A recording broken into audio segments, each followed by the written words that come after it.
എത്ര സമയം സംഘടന തുടങ്ങിയിട്ട്?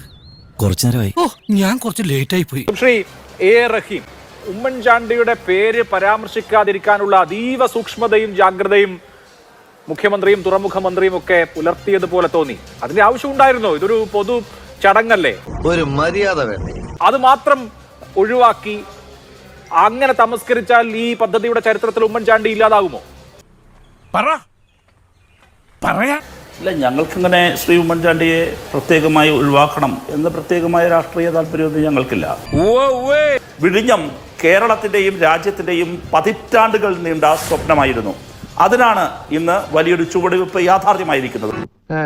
അങ്ങ് മനസ്സിലാക്കേണ്ട കാര്യം, ഇത് വരാതിരിക്കാൻ ആരൊക്കെയാണ് പരിശ്രമിച്ചത്? അന്താരാഷ്ട്ര തലത്തിലുള്ള വിവിധ രാജ്യങ്ങൾ, അവിടുത്തെ തുറമുഖ ലോബികൾ, അതുമായി ബന്ധപ്പെട്ട ഒരുപാട് ഇടപാടുകാർ, അവരുടെയെല്ലാം വലിയ താല്പര്യമായിരുന്നു വിഴിഞ്ഞത്ത് ഇതുപോലൊരു പദ്ധതി വരരുത്.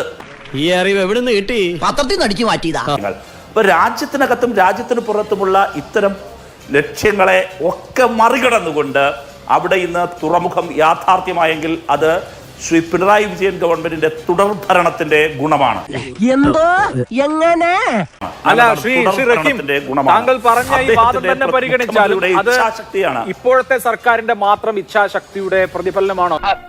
അല്ല, അത് പിന്നെ തുറമുഖം ഈ രൂപത്തിൽ ടെൻഡറിൽ പോയപ്പോ ടെൻഡർ നടപടികളിൽ പങ്കെടുക്കാൻ ആരും ഉണ്ടായിരുന്നില്ല. ടെൻഡർ നൽകാൻ സ്വകാര്യ പങ്കാളികൾക്ക് താല്പര്യമുണ്ടായിരുന്നില്ല. ആ ഘട്ടത്തിൽ ഉമ്മൻചാണ്ടി ഇനീഷ്യേറ്റീവ് എടുത്ത് ഗൗതം അദാനിയുമായി ഒരു പേഴ്സണൽ മീറ്റിംഗ് സംഘടിപ്പിച്ചു. അങ്ങനെ ഒരർത്ഥത്തിൽ ലോബി ചെയ്താണ് അദാനിയെ ഈ പോർട്ട് പരിപാടിയിലേക്ക് കൊണ്ടുവരുന്നത്.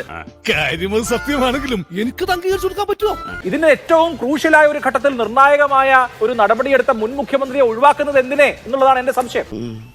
ഈ ഉമ്മൻചാണ്ടി അദാനി പോർട്ടുമായി കരാറിൽ ഏർപ്പെട്ടു. ഇതെന്തുകൊണ്ടാണ് അദാനി ഇത് ഏറ്റെടുത്തത്? വിഴിഞ്ഞത്തിന്റെ പൊട്ടൻഷ്യൽ അറിഞ്ഞുകൂടാത്തയാളല്ല ശ്രീ അദാനി. അദാനിയെ പോലെ വളരെ പ്രധാനപ്പെട്ട ഒരു ബിസിനസ്മാൻ അദ്ദേഹത്തിന്റെ ഇതിന്റെ പൊട്ടൻഷ്യൽ, ഇതിന്റെ ഔട്ട്കം എന്തായിരിക്കുമെന്ന് അറിഞ്ഞുകൂടാത്തയാളല്ല. അതിന്റെ സാധ്യത കണ്ടുകൊണ്ട് തന്നെയാണ് അവർ വന്നത്. അല്ല, അങ്ങനെയാണെങ്കിൽ ഇവിടെ ഞങ്ങൾ ടെൻഡർ വിളിച്ചിട്ട് ആരും ടെൻഡർ സമർപ്പിക്കാൻ വരാതിരുന്നത് എന്താണ്? ആരും ബിഡുമായി വന്നില്ലല്ലോ. ഇത്രയും വലിയ പൊട്ടൻഷ്യൽ എന്ന് എല്ലാവർക്കും അറിയാമായിരുന്നെങ്കിൽ വിവിധ തുറമുഖ കമ്പനികൾക്ക് ബിഡുമായി വരായിരുന്നല്ലോ, കോമ്പറ്റീറ്റീവ് ബിഡിംഗ് അങ്ങനെ നടത്തായിരുന്നല്ലോ. പക്ഷെ ആരും വരാത്ത ഒരു ഘട്ടം ഉണ്ടായി എന്നാണ് ഞാൻ സൂചിപ്പിച്ചത്. ഇത് വടി കൊടുത്ത് അടി വാങ്ങുന്ന പരിപാടിയാണല്ലോ ബാബു. ഞാൻ ആ ചർച്ചയിലേക്കും അതിന്റെ ദുരൂഹതയിലേക്കും ഇപ്പോൾ ഞാൻ പോകുന്നില്ല. അവിടെ താങ്കൾ നേരത്തെ പറഞ്ഞ, ഞാനല്ല അങ്ങ് ഉപയോഗിച്ച ലോബി എന്ന വാക്കോടെ കിടക്കട്ടെ, അതൊന്നും പരിശോധിക്കേണ്ട സമയമല്ല ഇപ്പോഴ്. പഴയ കാര്യങ്ങളൊക്കെ വിട്ടേക്കൂ. ഈ ഗവൺമെന്റിന്റെ കാലത്ത് ഇതേ വിഴിഞ്ഞത്ത്, ഇന്ന് ഉദ്ഘാടിച്ചത് വിഴിഞ്ഞത്ത് സമരത്തിന്റെ കേന്ദ്രമായിരുന്നു. എന്നിട്ട് നിങ്ങൾ നോക്കൂ, ഒരു തുള്ളി ചോര വീഴാതെ, എന്നാൽ അവരെ കൂടി വിശ്വാസത്തിൽ എടുത്തുകൊണ്ട് ആ പദ്ധതി പൂർണ്ണതയിൽ എത്തിച്ചിരിക്കുന്നു. അത് പിണറായി വിജയൻ എന്ന കേരളത്തിലെ മുഖ്യമന്ത്രിയുടെയും ഇടതുപക്ഷ ജനാധിപത്യ മുന്നണി ഗവൺമെന്റിന്റെയും ഇച്ഛാശക്തിയാണ്. തുടർഭരണമുണ്ടായതിന്റെ ഗുണമാണത് എന്ന് യാതൊരു സംശയവുമില്ല. ഇല്ലെങ്കിൽ അന്നത്തെ ആ സമരത്തിന്റെ മുമ്പിൽ ഭരണം വേണമോ, ഭരണം തുടരണമോ, വിഴിഞ്ഞം വേണമോ എന്നൊരു ചോദ്യം ഉയർന്നു വന്ന സമയത്ത് സംസ്ഥാന സർക്കാരിന്റെ താല്പര്യം വിഴിഞ്ഞം വേണം, വികസനം വേണം എന്ന് പറയുന്ന ഇച്ഛാശക്തി ഉണ്ടല്ലോ. എന്നാൽ ചോര പൊടിയാതെ ഇത് നടപ്പിലാക്കാനും കഴിഞ്ഞ ഭരണ വൈദഗ്ധ്യത്തെ എന്നതിൽ കവിഞ്ഞൊരു പദം കൊണ്ട് നമുക്ക് വിശ്വസിക്കാനാകില്ല. പറഞ്ഞാണ്ടല്ലോ. ഞാൻ ചോദിക്കുന്നു, കേരളത്തിൽ ഭരിക്കുന്ന പാർട്ടിയുടെ പ്രധാനപ്പെട്ട സെക്രട്ടറിയാണ്, MLA ആണ്, മുൻ മന്ത്രിയാണ് MP ഗോവിന്ദ മാസ്റ്റർ. അദ്ദേഹം എന്തുകൊണ്ട് വന്ന് ആ മുൻ വേദിയിലിരുന്നു, ഫ്രണ്ടിലിരുന്നു? അത് കൊടുക്കുന്ന സന്ദേശം എന്താണെന്ന് വെച്ചാൽ പറ. ഇതിന് പണം കൊടുക്കുന്ന പ്രധാനപ്പെട്ട മന്ത്രിയാണ് ധനകാര്യ മന്ത്രി ശ്രീ KN ബാലഗോപാൽ. ഞങ്ങളുടെ പാർട്ടിയുടെ തലമുതിർന്ന നേതാവാണ്, പ്രധാന നേതാവാണ്. അദ്ദേഹം വന്ന് മുമ്പിലിരുന്നു. PWD മിനിസ്റ്റർ, ഇപ്പോൾ റോഡിന്റെ കാര്യം പറഞ്ഞല്ലോ, ശ്രീ PM മുഹമ്മദ് റിയാസ് ടൂറിസവുമായി ബന്ധം അവിടെയുണ്ട്. മുൻ മന്ത്രി ശ്രീ കടന്നപ്പള്ളി രാമചന്ദ്രൻ ആ വേദിയിലുണ്ട്, താഴെ ഇരിക്കുകയാണ്. ഒട്ടേറെ പേർ, ഞാൻ ഇനിയും പേരെടുത്ത് പറയുന്നില്ല, മന്ത്രിമാർ താഴെ ഇരിക്കുന്നു. അതുകൊണ്ട് ഇപ്പൊ എന്താ? അത് ശരിയാണോ? ഔചിത്യമാണോ? ശ്രീ രാജീവ് ചന്ദ്രശേഖർ ആ വേദിയിൽ വന്നിരുന്ന അനൗചിത്യമാണ്. ഇനി അടുത്ത് പ്രധാനപ്പെട്ട വേറൊരു കാര്യം ഞാൻ അദ്ദേഹത്തോട് പറയുന്നത്, ശ്രീ ഉമ്മൻചാണ്ടി കൊണ്ടുവന്ന പദ്ധതിയെ കുറിച്ച് ആക്ഷേപം ഉന്നയിച്ചത് ആരൊക്കെയാ ശ്രീ വിൻസെന്റ്? അല്ല ശ്രീ റഹീം, ഇത് ഞങ്ങൾ മാത്രം ഉന്നയിച്ച രാഷ്ട്രീയ കാര്യമാണ്. ഉമ്മൻചാണ്ടിക്കെതിരെ അന്ന് കോൺഗ്രസിലെ ഈ പറഞ്ഞ നേതാക്കളൊക്കെ വാളെടുത്തു. കടൽ കൊള്ള എന്നുള്ളതായിരുന്നു ദേശാഭിമാനിയുടെ ബാനർ ഹെഡിങ്. അങ്ങ് മറന്നിട്ടില്ലല്ലോ. നോക്കൂ, പദ്ധതിയുടെ മൊത്തം ചിലവായ 8,80,666.80 കോടി രൂപയിൽ 5,595 കോടി രൂപ മുടക്കുന്നത് സംസ്ഥാന സർക്കാരാണ്. അതായത് 63%. 28% അദാനിയുടെ വിഹിതം 2,454 കോടി രൂപ. നിങ്ങൾ നോക്കൂ, കേന്ദ്രത്തിൻ്റെ വയബിലിറ്റി ഗ്യാപ് ഫണ്ട് മാത്രമാണ് 817.80 കോടി രൂപ. ഇതൊക്കെ ഞങ്ങളോട് പറഞ്ഞു എന്തിനാ? ഈ വയബിലിറ്റി ഗ്യാപ് ഫണ്ടിൽ തന്നെ വൻകിട പദ്ധതികൾക്ക് കേന്ദ്ര സർക്കാർ കൊടുത്തിരിക്കുന്ന 71 VGF-കളിലും ഉപാധിരഹിതമായിട്ടാണ്.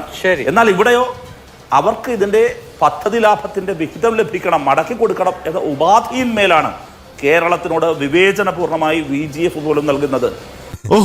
ഇവിടെ അത് ശ്രീ രാജേഷ് കൂടി മറുപടി പറയണം. ശ്രീ VV രാജേഷ്, പിന്നെ തുടങ്ങിയേക്കാം.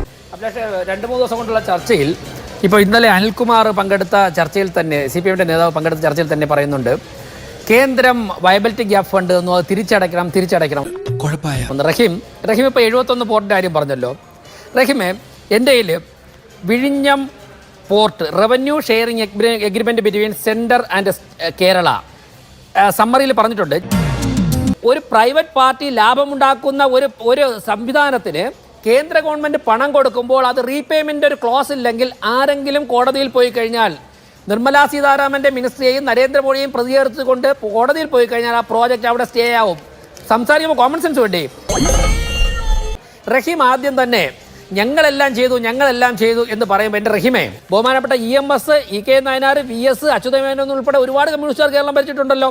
അന്നൊന്നും നടപ്പിലാക്കാത്ത ഒരു പ്രോജക്റ്റ് ഇപ്പോൾ അത് നടപ്പിലാക്കുന്നു എന്നുള്ളത് ശരിയെന്ന് പറയുമ്പോൾ തന്നെ നിങ്ങൾ ചെയ്യേണ്ട കാര്യങ്ങൾ ചെയ്തു റഹീമേ. കേന്ദ്ര ഗവൺമെന്റ് സഹായം കൊണ്ട് അദാനിയുടെ എഫിഷ്യൻസി കൊണ്ട് പോർട്ട് പൂർത്തിയായി. ട്രാൻസ്പോർട്ട് പോർട്ട് എന്നുള്ള നിലയ്ക്ക് നമ്മൾ പറയുമ്പോൾ തന്നെ കേരളത്തിലുള്ള തിരുവനന്തപുരത്തുള്ള ജനങ്ങൾക്ക് ഇതിന്റെ പ്രയോജനം കിട്ടണമെങ്കിൽ ഇനി എത്ര വർഷം കാത്തിരിക്കണം? അതിപ്പോ അങ്ങനെയൊന്നുമില്ല, പറയട നാട്ടുകാരോട്. അവിടെയായിരുന്നു നിങ്ങളുടെ എഫിഷ്യൻസി പ്രൂവ് ചെയ്യേണ്ടത്. Road connectivity, rail connectivity, infrastructure നിങ്ങൾ ചെയ്തില്ല. ഇങ്ങനെ പോയാൽ സംഗതി കുഴയും. റഹീമേ, ഞാൻ LDF-നോട് ചോദിക്കുന്നു, ഒരു വെയർ ഹൗസെങ്കിലും വിഴിഞ്ഞം പോർട്ട് വന്നതിന്റെ പേര് ഒരു വെയർ ഹൗസെങ്കിലും വിഴിഞ്ഞത്ത് തുടങ്ങിയിട്ടുണ്ടോ? എന്താ ഉറക്കം വരുന്നു. ഇവിടെ ഈ ചർച്ച കേൾക്കുന്ന ഏതെങ്കിലും ഒരു സാധാരണക്കാരായ ജനങ്ങൾ വിഴിഞ്ഞം തുറമുഖം വരുന്നത് കൊണ്ട് ഞങ്ങളുടെ നിത്യജീവിതത്തിൽ കുറച്ചുകൂടി സാമ്പത്തികമായിട്ട് മെച്ചപ്പെടും, ഞങ്ങൾക്ക് ഇന്ന കാര്യങ്ങൾ ചെയ്തിട്ട് സാമ്പത്തികമായിട്ട് ഗുണമുണ്ടാകും ധരിക്കണമെങ്കിൽ നമ്മൾ ഇനിയും കാത്തിരിക്കണം.